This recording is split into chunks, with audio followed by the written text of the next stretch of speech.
It's not easy being king, and nowhere is that more true than in Evil Dead the game's fast-paced, diabolically competitive asynchronous multiplayer. So if you're hoping to show your opponents who's laughing now, here are 13 groovy tips for Klaatu Barada Nikto-ing those gnarly deadites or troublesome humans in Evil Dead the game. Good. Bad. I'm the guy with the gun.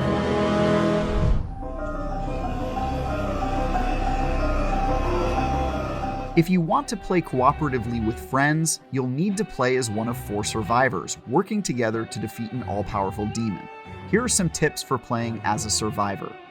One of the biggest disadvantages of playing as a survivor is not knowing where your opponent is, since the demon spends most of their time floating around as an invisible orb. But did you know you can actually hear them approaching? When the demon draws near, you'll be able to hear some creepy whooshing noises and an unmistakable evil laugh. It may not be much, but it's enough to give you insight into where to keep an eye out for traps and jump scares, and to be ready when the demon opens their next portal or is about to possess one of your teammates. At the start of each match, the demon player won't know where the survivors are, which gives you a huge advantage. Use this initial period of anonymity to freely hunt for loot and maybe even some of the map pieces before the demon can act against you.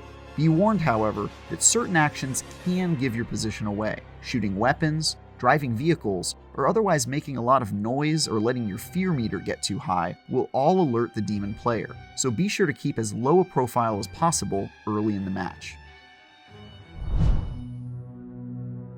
Certain groups of survivors will have a better chance of success than others, and it's important to not just hop into a match with nothing but warrior characters. Try to have a balance of all the different roles, and be aware of the characters your teammates are selecting rather than just picking your favorite one every time. Leaders can buff the group, warriors excel at melee and can take a beating, hunters do lots of DPS with ranged weapons, and support characters help the group stay alive and unpossessed. Having a good mix of hunters, warriors, leaders, and support characters is extremely important. Did you know you can actually see traps set by the demon? They appear as blurry, warped areas in the world and can be easily missed if you're not paying attention. But if you know what to look for, you can avoid springing them altogether and save yourself precious time and blood loss. Also, if you're playing as the hunter Ed Getley, you can reveal traps using your flashlight and even disarm them.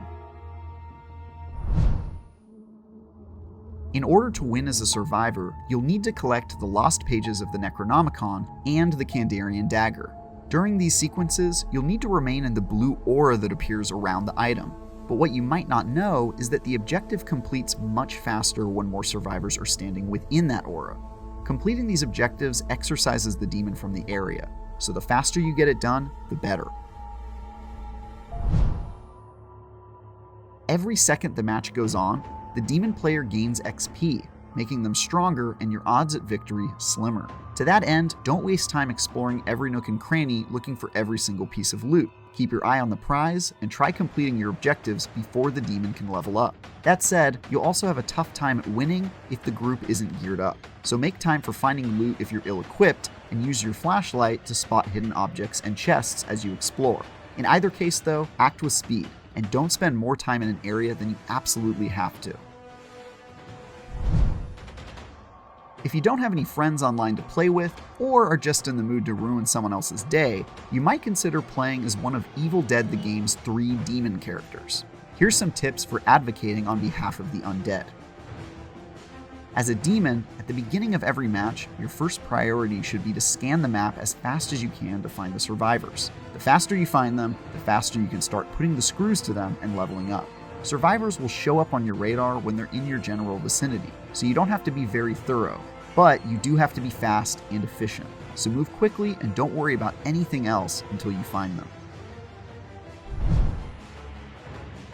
Traps are probably the most underrated tool the demon has, but they're incredibly good at wasting survivors' time, driving up their fear level, and cost very little infernal energy. Plus, they can be deployed right on top of someone. They're especially useful in the early part of the game, before you've unlocked portals and are looking to score some quick XP and delay the survivors. Basic traps aren't the only way to ensnare the survivors. as portal summoning hordes of monsters can also be placed, and are activated only when a survivor gets close enough to it. You can use this ability to prepare a sizable army in an area you know the survivors will have to visit, then overwhelm them with sheer numbers when they spring the trap. Just keep in mind you can only have one trap for each portal type set up at a time, one basic and one elite. So don't waste infernal energy thinking you can set up 50 traps. Instead, set up one of each portal type near one another.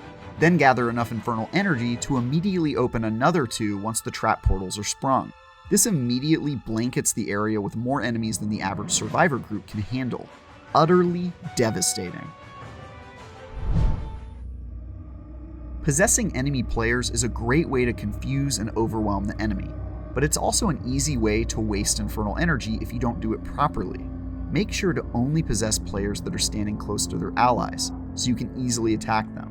And since Hunter Ash has a powerful anti-possession ability that plays a huge part of the current meta, target that character when applicable, and drive up their fear first.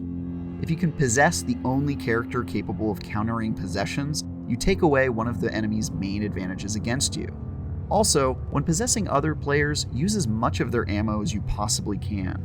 Even if you aren't hurting the enemy with your shots, you're wasting a valuable resource, and that can sting more in the long run. It's a nasty little trick, but extremely effective. After a major encounter with the survivors, the worst thing you can do is give them time to recoup, heal, and resupply. This is especially important after they banish you during the Necronomicon and Kandarian dagger phases. Make a mental note of where the battle takes place before you're kicked out, and as soon as you're banished, race back over to continue harassing them, so they don't get a chance to gather supplies and heal. Be merciless, and don't wait for them to get to the next objective. Finally, whether you're playing as a survivor or a demon, here are a few catch-all tips you'll want to keep in mind as you hone your skills. Knowing your capabilities and using them to their fullest advantage is critical to success. If you're a survivor, make sure you know how to use your character's special ability. It's by far the most important attribute each character has, and can make your team exponentially more lethal.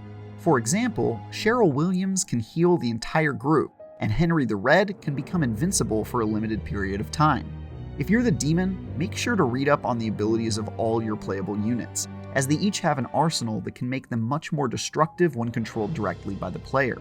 For example, the basic skeleton units for the Necromancer may look like pushovers when they're being controlled by computer AI, but when possessed, their long-range spear attacks and AoE stomp abilities can be absolutely devastating, especially in the early half of the match when the survivors haven't had a chance to power up yet.